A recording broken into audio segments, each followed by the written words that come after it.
네, 가을 이사철이 다가왔습니다. 연휴 이후에 집값 어떻게 될까 그 전망 궁금해지고 있죠.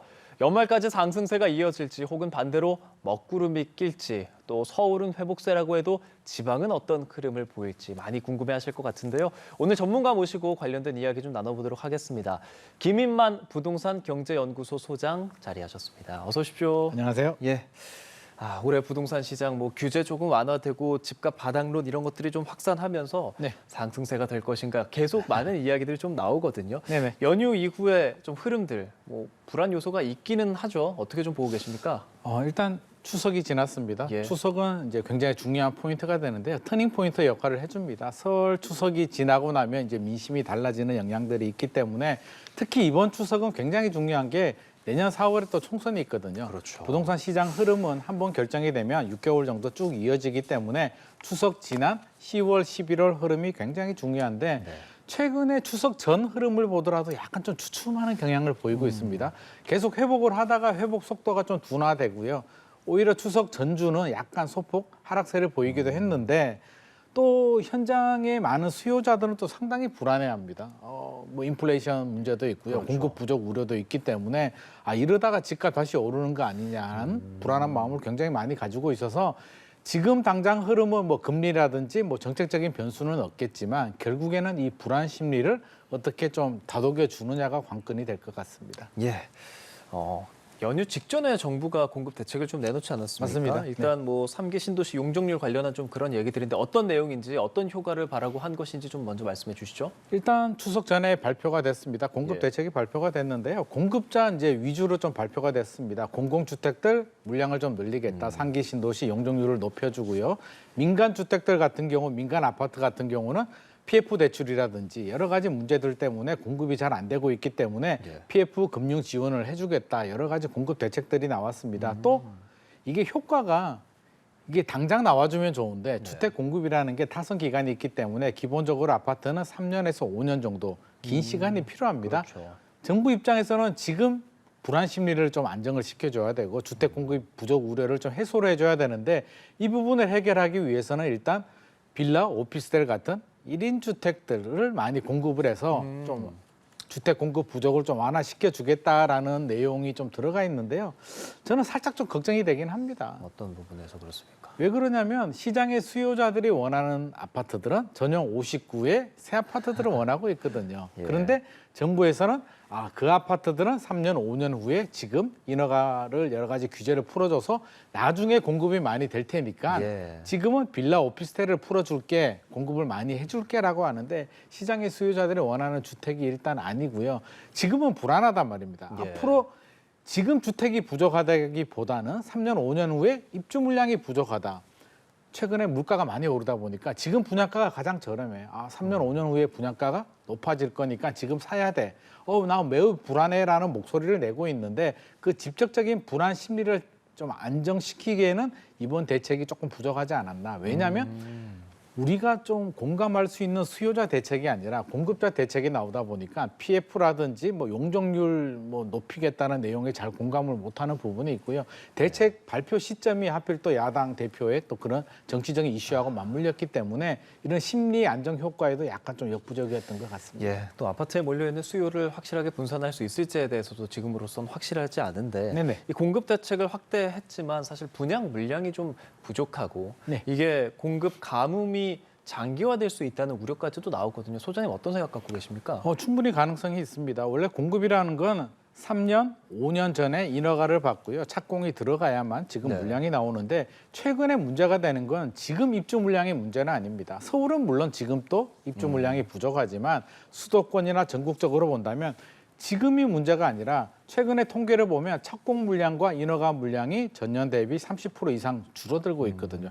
결국 앞으로 공급 물량이 부족하다는 얘기인데 이 부분에 대해서 명확한 해법을 내놓지 못하고 있고요. 정부의 대책 내용들도 상당히 긴 장기적으로 공급이 나올 물량들이기 때문에 시장의 불안 심리를 좀 안정시키기는 역부족일 것 같습니다. 하지만 제가 좀 한마디 드리고 싶은 말씀은 입주 물량이 향후에 부족할 수 있다고 해서 우리가 너무 불안해할 필요는 없습니다. 집값을 결정하는 데는 입주 물량 영향도 있지만요. 시장의 수요자들이 그 심리라든지 또 집주인이 매물을 내놓는 여러 가지 영향들이 있기 때문에 단순히 인허가 물량이 줄어들어서 3년, 5년 후에 입주 물량이 부족하다고 해서 지나친 걱정과 우려는 할 필요 없을 것 같습니다. 그렇지만 공급이 부족해지면 어쩔 수 없이 뭐 전월세 가격이 오를 수도 있다라는 분석도 좀 나오지 않습니까? 네네. 그 부분에 대해서 어떻게 생각하세요? 전월세 가격은 오를 가능성이 상당히 높습니다. 예. 일단 빌라 오피스텔 시장하고요, 아파트 시장을 좀 구분을 할 필요는 있는데 빌라 오피스텔 시장 같은 경우는 아직도 깡통 전세, 역전세 우려를 벗어나지는 맞습니다. 못했습니다. 여전히 전세 사기 특별법이 나왔지만 계속 발생하고 있고요. 최근에 뭐 수원에서도 많이 발생했다는 뉴스가 나오고 있기 때문에 심리가 불안해서 쉽지 않은데 아파트 시장은 상당히 많이 회복을 했고요. 지금 앞으로 입주 물량들이 줄어들잖아요.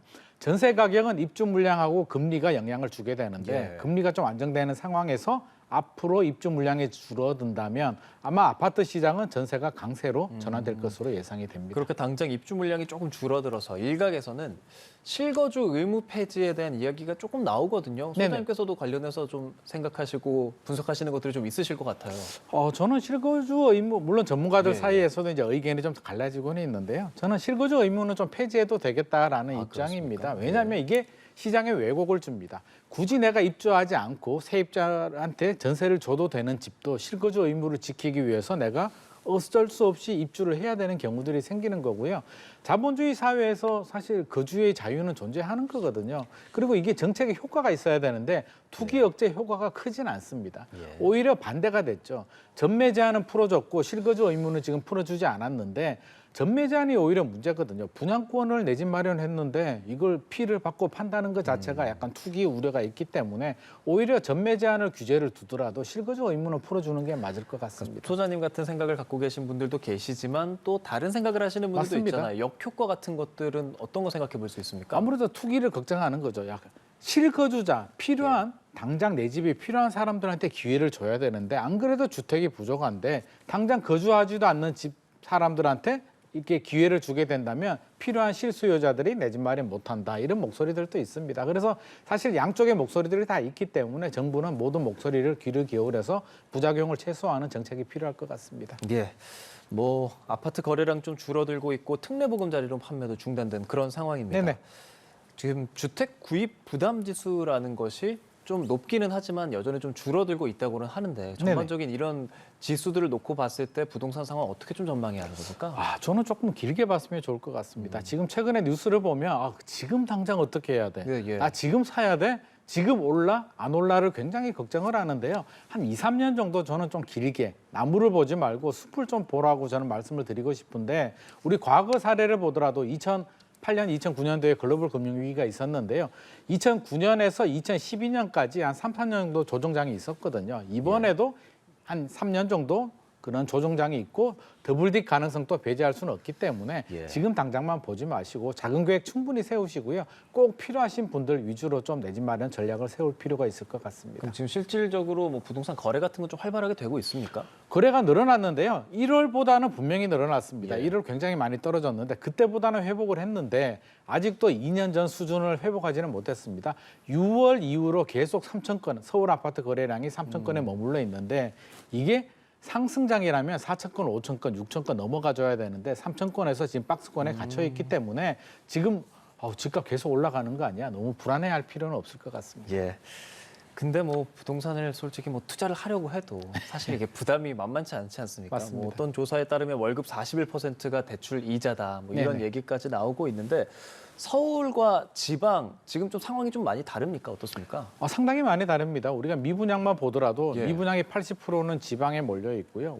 제가 뭐 회복을 한다라고 하는데 물론 지방도 1월보다는 상당히 좋아졌지만 최근에 뭐 청약 경쟁률이 높다, 분양가가 올라간다는 얘기는 서울 수도권에 일부 국한된 얘기이기 때문에 아직은 지방 부동산 시장 회복을 좀 단정하기는 어려울 것 같고요. 정부 정책도 수도권보다는 오히려 지방 규제 완화에 좀 집중을 해야 될 것 같습니다. 사실 이렇게 지방으로 몰리는 수도권으로 몰리는 현상은 지금 하루 이틀 일은 아니지 않습니까? 네네. 관련해서 뭐 정책을 낸다거나 혹은 뭐 좀 정책적으로 고민하고 있는 지점은 어떤 것들이 있을까요?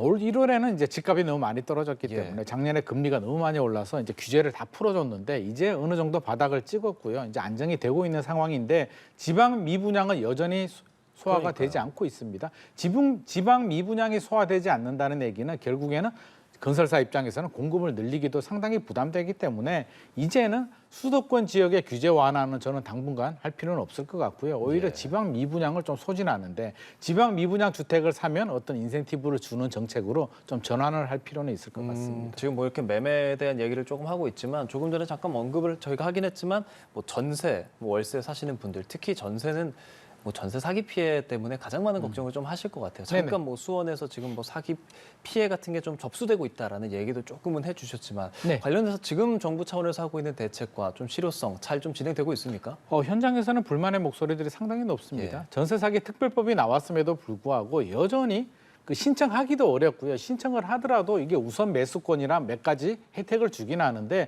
피해자들의 직접적인 구제에는 상당히 좀 역부족입니다. 그래서 예. 상당히 어렵다는 목소리들을 많이 내고 있고요. 구조적으로 전세 사기를 예방을 해야 되는데 여전히 예방 대책도 부족합니다. 아파트 시장은 상대적으로 전세 가율이 낮기 때문에 좀 안정적이지만 빌라 오피스텔은 전세 가율 자체가 높기 때문에 여전히 위험에 많이 노출이 되어 있고요. 지금 또 완벽하게 보호가 되지 않고 있습니다. 지금 뭐 저희 TV 프로그램 보시는 분들 역시도 전세 사시는 분들이 많을 텐데 어떤 네. 부분에서 지금 잘 안 되고 있는 건가요? 이게 양이 많아서 센터에서 좀 감당을 못하는 그런 건가요? 그런 부분도 있고요. 워낙 사기 피해도 광범위하고 아직도 자기가 사기를 당한지 모르는 분들도 있고요. 왜냐하면 만기가 다 돼서 집주인한테 전세금을 돌려달라 그러면 연락이 안 된다든지 뭐 전세를 준다 그러고 안 주는 경우들도 상당히 많기 때문에 저는 아직도 피해자들이 상당히 많이 있다고 생각합니다. 그래서 빨리 저는 그 전세 사기 특별법 내용도 좀 보완이 좀 필요할 것 같고요. 앞으로도 예방을 하려면 계약 자체에서 그러니까 계약 자체에서요. 그냥 뭐 세금 그 체납 사실을 확인할 수 있게 해주는 정도가 아니라 계약 단계에서 뭐 전자계약 시스템을 의무화하게 되고 자동으로 좀 필터링할 수 있는 그런 시스템을 구축하는 데 집중을 해야 될 것 같습니다. 뭐 그런 것 중 일환이 될 수 있을 것 같은데 공인중개사 정보 기재가 의무화됐습니다. 그건 네. 어떤 내용입니까? 이게 뭐 실거래 신고를 할 때 이제 공인중개사의 정보를 또 의무적으로 기재를 해야 됩니다. 예. 책임을 좀 강화하는 입장인데요. 잘못했을 때 이제 어떤 처벌을 한다는 의미인데 사실 공인중개사가 굉장히 중요한 역할을 하는 건 맞습니다만 공인중개사 개인정보를 좀 등록을 하도록 한다고 해서 저는 이런 문제가 완벽하게 좀 해결되기는 어려울 것 같고요. 지금도 많은 사기를 하는 분들이 있는데 사실 눈 한번 질끈 감고 사기를 하면 자기들은 쉽게 돈을 벌거든요. 그렇죠. 처벌도 너무 약하고요.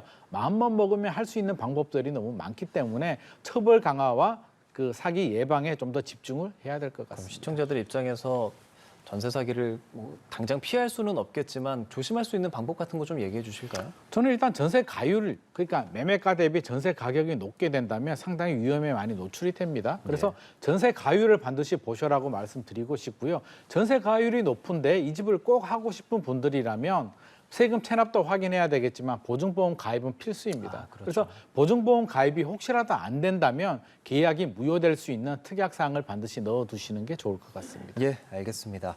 가을 이사철이 다가온 이 상황에서 집값 전망 등 좀 짚어봤습니다. 지금까지 김인만 부동산경제연구소 소장과 말씀 나눴습니다. 오늘 말씀 고맙습니다.